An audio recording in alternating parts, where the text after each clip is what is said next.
अस्सलाम वालेकुम गाइज़। मैं कुछ चंद बातें आपसे शेयर करना चाहती हूँ कि देखिए, अल्लाह ताला ना सखी को पसंद करते हैं, यानी देने वाले को पसंद करते हैं। देखो, अपने पास कितना है, माल हो या चीज़ हो या खाना हो, कोई भी चीज़ हो, ये तो सिर्फ़ हमको ही पता है और एक अल्लाह को पता है। फिर उससे ज़्यादा दूसरे को अगर कोई किसी ने हमको कोई चीज़ माँगा और हम उसको बोलेंगे नहीं है, तो ये ऐसा अल्लाह को भी पसंद नहीं है ना, अगर हम रहते हुए भी नहीं बोले। देखो, दरवाजे पर कोई भी साहिल आया तो उसको हम एक रोटी जवारी की, नहीं तो आधी रोटी दे, या तो फिर कोई 1 रुपया या 10 रुपया दे, जितना अपने पास है। हम ज़्यादा जानने वाले हैं, हम कितने मालिक हैं अपनी चीज़ के। तो इससे हमको ना अल्लाह ताला बहुत सवाब देंगे, सखी बनेंगे, और किसी को दो बात अच्छी बोलने वाले भी बनेंगे। और कोई चीज़ कैसा है, उसमें भी कंजूसी नहीं करना है। कोई दो बात किसी को अच्छी राय दे दो, है ना। किसी को बोल दो कि चलो ना वज़ू करो, किसी को बोल दो नमाज़ पढ़ो, कोई अच्छा काम करने का बोल दो। ये ये भी एक सवाब है। हम ये सब काम करते रहेंगे ज़िंदगी में, चलते फिरते उठते बैठते, यानी हर एक बार तहकीक करते रहेंगे कि हमसे अल्लाह क्या चाहते हैं और अल्लाह क्या पसंद फरमाते हैं। वो काम हमेशा करते रहेंगे। तो कैसा है, जब हम किसी अच्छी चीज़ को देखेंगे माशाल्लाह बोलेंगे। अगर किसी ने कहा ये आपके पास है तो अल्हम्दुलिल्लाह कहेंगे। किसी को चीज़ को देखेंगे माशाल्लाह कहेंगे, है ना। ये कंजूसी नहीं करेंगे, ज़बान हमारी हिलाते जाएंगे। कोई कोई ऐसा शख्स होता है कि कोई अच्छी चीज़ देखा तो कुछ नहीं बोलता है, खामोश बैठता है, ना माशाल्लाह ना अल्हम्दुलिल्लाह। पर ये शैतानी फितरत है, ये शैतान की तरफ से बातें हैं ये सारी, ये नहीं अच्छी।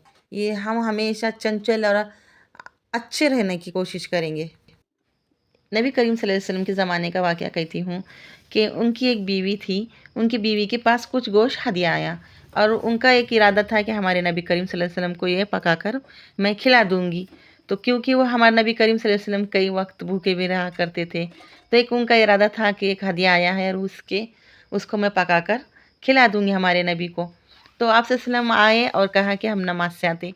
आप सल्लल्लाहु अलैहि वसल्लम नमाज के लिए चले गए, और जब वो बीवी हंडी पे वो गोश्त का मतलब गोश्त चढ़ा दिए हंडी में, तो उसी टाइम पे एक साहिल आया कि दे दे मुझे कुछ अल्लाह के नाम पे, यानी कुछ दे दे। तो आप वसल्लम की बीवी ने उनको इतना कहा, अल्लाह तुम्हें भी दे दे, यानी इसका मतलब ये होता है कि आप चले जाए, नहीं है हमारे पास।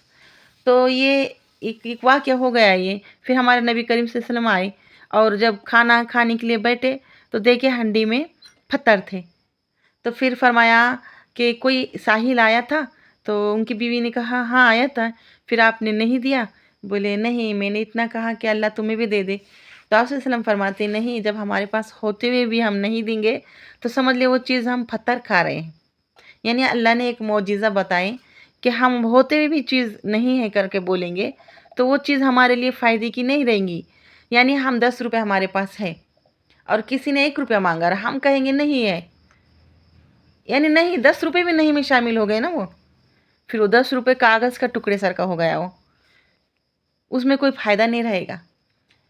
तो ये है मकसद कि हम कंजूस ना रहे, हम हमेशा सखी बने, और अल्लाह को पसंद है सखी इंसान, है ना।